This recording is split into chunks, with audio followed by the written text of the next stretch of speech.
अस्सलाम वालेकुम। मेरा नाम डॉक्टर हारिस है और कोरोना के सिलसिले में अब तीसरी वीडियो आपकी खिदमत में पेश है। पहली दो वीडियोस में मैंने एक्सप्लेन किया था कि कोरोना किस तरह हम सब को एक्सपोज होगा, और दूसरी वीडियो में मैंने एक्सप्लेन किया था कि किस तरह हमने कोरोना के खिलाफ तैयारी करनी है। अब ये वीडियो में है कि हमने सारी तैयारी भी की और हम एक्सपोज हुए और अल्लाह की तरफ से बीमारी अल्लाह की तरफ से आती है, हम इन्फेक्ट हो गए। इन्फेक्शन में जो सबसे पहले आपको सिम्टम्स आते हैं, इसके सिम्टम्स वैसे बहुत ज़्यादा रैंडम हैं। किसी को कोई सिम्टम आ रहा है, किसी को कोई सिम्टम आ रहा है। क्योंकि नोवल वायरस है, अभी इसके मतलब हमें इतना कुछ इल्म नहीं है। लेकिन जो अहम हैं, जो कि सारों को आ रहे हैं और जो देखने में हमें डेली जो साइन एंड सिम्टम्स नज़र आ रहे हैं, उनके मतलब मैं आपको बताता जाता हूँ। सबसे पहले बुखार, उसके बाद खांसी, जिस्म में शदीद दर्द, सूंघने और चखने की सलाहियत ख़त्म, सर दर्द और लूज मोशन, डायरिया वगैरह। अगर आपको ये साइन सिम्टम आ रहे हैं या इनमें से कोई साइन एंड सिम्टम आ रहा है तो यकीन जानिए कि ये आजकल के दौर में कोरोना ही है। अगर आप अपना टेस्ट कराते हैं पीसीआर, जो नेज़ल या ओरल स्वैब से लिया जाता है, उसमें अगर नेगेटिव आ भी गया है तो फिर भी ये फॉल्स नेगेटिव भी हो सकता है। आपने अपने आप को अलग कर लेना है और सोच लेना है कि आपको कोरोना हो गया है। अब हमने तैयारी क्या करनी है? सबसे पहले आपने घर में कमरा अलग कर लेना है। कुछ सामान जो आपको चाहिए होगा, उसमें सबसे पहले थर्मामीटर से आपने बुखार का मुआयना करते रहना है और कोशिश करना है कि उसको एक रिकॉर्ड बना लें और बताते जाएं। दूसरे में पल्स ऑक्सीमीटर, ये एक आला होता है जो उंगली पे लगता है और ये हमारे जिस्म में ऑक्सीजन की मकदार को बताता है। छोटा सा आला है, 2 से 3 हज़ार रुपये में मिल जाता है। लेकिन आजकल आपको पता है कि शॉर्टेज की वजह से और स्टोरेज की वजह से ये इस प्राइस में नहीं है। लेकिन ये जितना भी है बहुत ज़रूरी आला है, इसको आप ख़रीद लें। डिसइंफेक्टेड सोल्यूशन की बोतल, जिसमें आपके पास ब्लीच हो सकता है, डिटोल हो सकता है और कोई भी आपके पास डिसइंफेक्टेंट हो सकता है। इसके अलावा ग्लव्स, मास्क और प्रोटेक्टिव एप्रन आपके पास होने चाहिए। आपके पास खाना डिस्पोज करने के लिए अलग जगह होनी चाहिए और आपके पास डिस्पोजेबल बर्तन होने चाहिए। हैंड सैनिटाइज़र ज़रूर ज़रूर ज़रूर अपने घर में रखें। अब जो इन आइसोलेटेड मरीज़ों का ख्याल रख रहे हैं, उनके लिए क्या ज़रूरत है? पहली बात तो सबसे अहम, आप इनके साथ आइसोलेशन ही रखें। लेकिन अगर आपको इनसे मिलना भी पड़ता है तो आप सबसे पहले N95 mask, goggles, face shield, glove पहनकर इनके कमरे में दाखिल हों। दूसरी बात, इनके बर्तन, पहली बात इनके बर्तन अलहदा कर दें और अगर साथ वॉशरूम अटैच है या कोई पानी का सिस्टम कमरे में मौजूद है तो उस पर ये लोग धो लें। लेकिन अगर आप ये नहीं कर सकते, और जो प्रेफर करता हूँ तरीका, वो है डिस्पोजेबल प्लेट्स एंड स्पून लेके रख लें। बहुत सस्ते 10-10 रुपये का मिलता है, लेके रख लें, उनको डिस्पोजेबल में दें और एक बड़े साथ शॉपर दें और वो इसके अंदर डिस्पोज कर दें। जैसे ही आप कमरे में दाखिल होने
मेरे नज़दीक तो इसका इतना फ़ायदा नहीं है। और एक दफ़ा जब आप पॉजिटिव हैं, क्योंकि इसको पीने के साथ अक्सर बंदों को डायरिया हो जाता है जिसकी वजह से उनकी इम्यूनिटी डाउन हो जाती है, तो मैं तो इसको नहीं कहूँगा कि अब लें। ओलिव ऑयल कुछ कतरे अपनी नाक में सुबह शाम थोड़े डाल लें। ओलिव ऑयल आप सालन में भी इस्तेमाल कर रहे हैं तो वो ठीक है। कलवंजी, इसके बारे में कुछ नहीं कह सकते, हदीस है, इसके बारे में हदीस आ जाए तो इस्तेमाल करना है।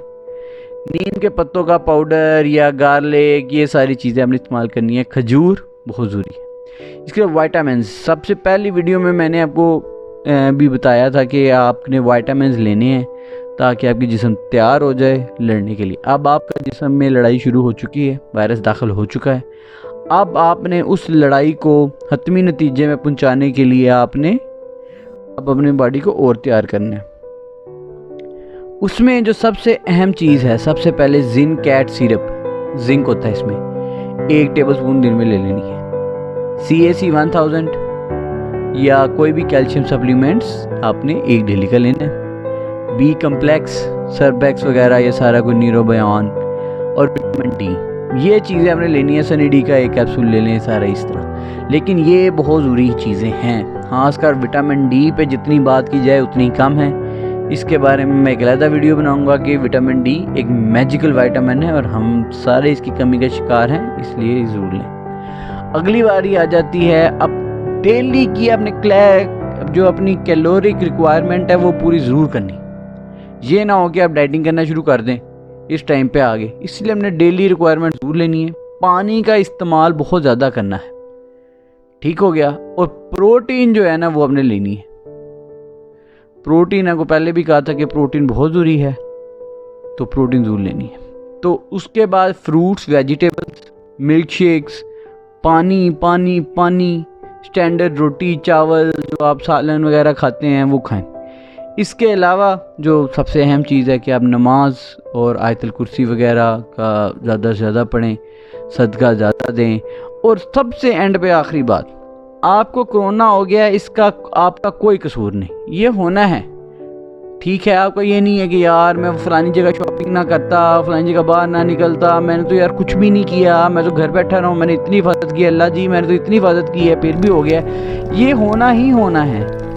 और अगर आप इन्फेक्ट हो गए हैं कोई मसला नहीं, या इसमें आपकी कोई भी गलती नहीं, आपने इस पे कायम रहना है। इसके अलावा अगर आपको किसी किस्म का कोई साइन आता है कि आपकी सैचुरेशन जो है वो नीचे चली गई है 94% से ज़्यादा, आपको डिहाइड्रेशन स्टार्ट हो गई है, सांस ज़्यादा आ रहा है 20 से 25 दफ़ा, और मरीज़ की जो दर्दें हैं वो ज़्यादा बढ़ गई हैं और आपको फीवर नहीं सेटल हो रहा, तो आपने फ़ौरन अपने डॉक्टर से रब्ता करके अस्पताल शिफ्ट हो जाना है। प्लीज़ मेरी एंड पे आपसे फिर ये रिक्वेस्ट है कि इस वीडियो को ज़्यादा से ज़्यादा देखें और इसको आगे शेयर करें, क्योंकि अगर आप इसको आगे शेयर नहीं करेंगे ना तो मेरी सारी ये मेहनत और मेरी सारी जो मैंने रिसर्च की है सारी बेकार जाएगी। तो प्लीज़, ये वीडियोस बनाने में बहुत मेहनत लगती है, आप इन चीज़ों को आगे शेयर करें। हाँ, इतनी इंटरेस्टिंग नहीं है, इतनी ज़्यादा मतलब इसमें सिनेमेटोग्राफी नहीं है, इतना कुछ नहीं है, क्योंकि एक डॉक्टर हूँ, जिस तरह की वीडियो बनी मैंने कहा जितनी बेहतरीन हो सके करें। तो काइंडली ये मैसेज सारों तक पहुंचाएं और ये वीडियो सारों तक पहुंचाएं। शुक्रिया। किसी भी किस्म का कोई क्वेश्चन हो तो नीचे मेरा व्हाट्सएप नंबर दिया हुआ है, आप उस पर मेरे से रब्ता कर सकते हैं। बहुत शुक्रिया।